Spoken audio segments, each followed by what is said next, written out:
Bonjour, après Rumicube chiffres, aujourd'hui Rumicube lettres, donc un jeu édité chez Parker.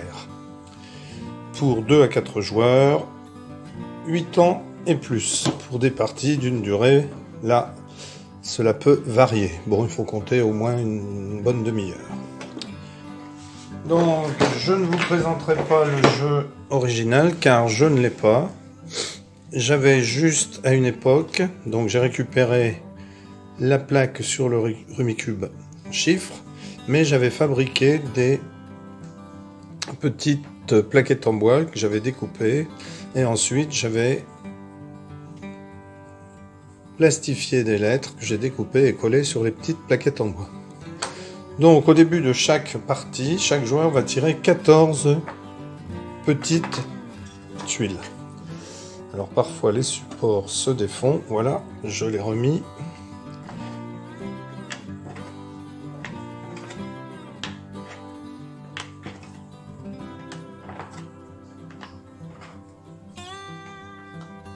Donc on en tire 14 au début du jeu. Je vous montrerai la répartition des lettres. 1, 2, 3, 4, 5, 6, 7, 8, 9, 10, 11, 12, 13, 14. Voilà, une fois les 14 lettres tirées, le jeu va pouvoir commencer. Donc voici la répartition des lettres. Il y a du rouge parce qu'il en manque ici dans la boîte et il faut que je les refasse.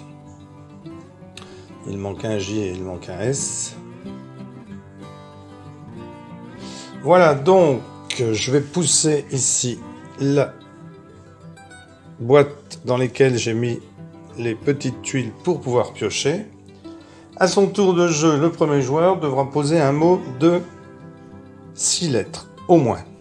Donc ici, par exemple, le joueur décide de poser amuse. Ah, il n'a pas de T. Donc, il aurait voulu mettre amuse ENT, sauf qu'il n'aurait pas eu le droit car c'est un verbe conjugué. Donc de toute manière, il n'a pas de T, il a un R. Alors il pourrait laisser amuser, c'est un participe passé, on a le droit au participe passé. Par contre, là, il ne pourrait pas poser au premier tour car je vous rappelle qu'on doit poser une combinaison d'au moins 6 lettres. C'est ce qu'il vient de faire en écrivant amuser. On n'a pas le droit dans ce jeu de poser des mots étrangers, des mots en abrégé. Et puis, on ne peut pas non plus, comme je vous le disais, poser des verbes conjugués. On peut juste les poser à l'infinitif et au participe. Sinon, tous les mots sont autorisés.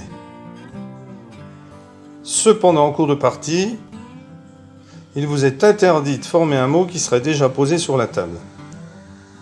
Les lettres d'un mot qui ne peut être accepté seraient alors reprises par le joueur. Et en pénalité, il devrait tirer une lettre supplémentaire. Donc ici, le joueur n'a pas besoin de repiocher de cartes car il en a 1, 2, 3, 4, 5, 6, 7, 8. Chaque joueur devra, lors de la partie, avoir toujours au moins 7 lettres sur sa plaquette. Ce n'est pas comme au Rumicube chiffres où on doit se débarrasser le plus vite possible de toutes ces plaquettes. Donc ici, le joueur a marqué 6 points, car c'est 1 point par lettre posée. Si vous posez de manière à ce qu'il n'y ait plus de lettres sur votre plaquette, vous allez doubler les points.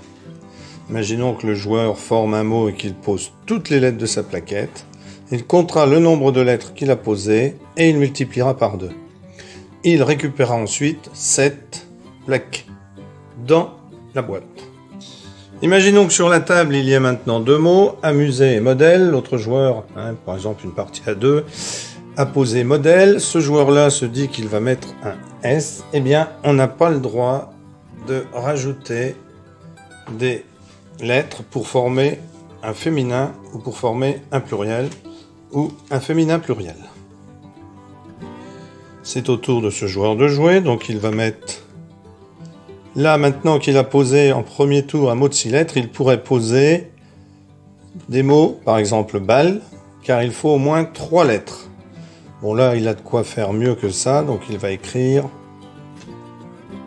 bande, des bandes.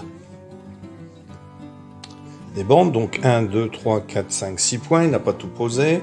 Il récupère, il pioche 1, 2, 3, 4 tuiles, car on doit toujours en avoir 7 sur sa plaque. Donc 1, 2, 3, 4, 5, 6. C'est au tour de ce joueur-là, le jeu a un petit peu évolué. Il veut faire un mot, alors il en a un de 3 lettres ici. Il en a peut-être d'autres, hein, vous regarderez. Bon, il en a un autre ici, par exemple, de 4 lettres. Bon. Il voit cependant que sur la table, il y a rat. Il va essayer de poser le plus possible de lettres qu'il a sur son support. Il va se servir des lettres rat. Il va les récupérer. Alors attention, parfois... il serait bon de prendre une petite photo de la configuration sur la table lorsque vous voulez combiner. Parce qu'on prend parfois des lettres sur la table et on ne se souvient plus d'où on les a prises et quel mot était formé sur la table. Donc une petite photo avec les appareils photo aujourd'hui, les téléphones, c'est vite fait, puis ça permet ensuite de s'y retrouver. Il décide de prendre les lettres du mot rat.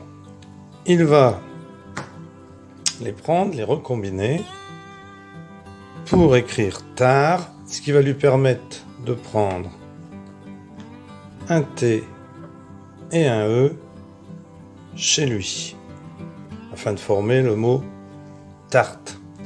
Et il va pouvoir écrire le mot tire, ce qui lui a permis de poser plus de lettres qu'avec le mot qu'il avait sur sa plaque. Il avait plusieurs lettres, il ne lui en reste que 4, donc il doit en tirer 3. On peut donc recombiner en prenant des lettres sur la table, des mots sur la table, prendre les lettres et recombiner. On pourrait reprendre riz par exemple, et puis à condition de pouvoir reformer un autre mot, même si on l'est. Alors, on va pas faire par exemple tri, hein, puisque là, on a juste changé sur la table, c'est pas l'intérêt, puisqu'à chaque fois, le joueur doit poser une ou plusieurs tuiles sur la table. Sachant que je ne peux pas poser de S ici, parce que le pluriel n'est pas accepté. Alors, on tourne, ça revient à ce joueur-là. Eh bien, il va essayer, s'il ne peut pas faire de mots directement sur sa plaquette, de regarder en prenant des lettres, en recombinant tout, savoir s'il pourrait former plusieurs mots. Alors, il pourrait par exemple laisser muse, puisque c'est un mot qui existe, prendre le A et le R et essayer de former un mot. Donc, il pourrait prendre un L sur son support, le A qu'il a pris dans amuser, le R et le D pour faire l'art. Alors il ne pourrait pas mettre un A, larda, parce que ce serait un verbe conjugué. Voilà l'explication de Rumicube lettres. Munissez-vous d'un papier et d'un crayon. Et c'est de toute manière un point par lettre, sauf lorsqu'on arrive à poser toutes les lettres de son support, que l'on marque le double de points. Concernant le joker, il remplace n'importe quelle lettre. Et s'il est sur la table, si vous voulez le récupérer dans votre jeu, il faut le remplacer par la lettre qu'il remplace sur la table. Donc, petite variante pour les joueurs très forts. Vous décidez au début de la partie de ne mettre des mots qui ne se rapportent qu'à un thème que vous aurez choisi. Par exemple, nature. Eh bien, sur la table, il ne faudra des mots qui se rapportent à la nature. Voilà, merci d'avoir suivi cette petite règle. À bientôt, likez, commentez, abonnez-vous. Au revoir.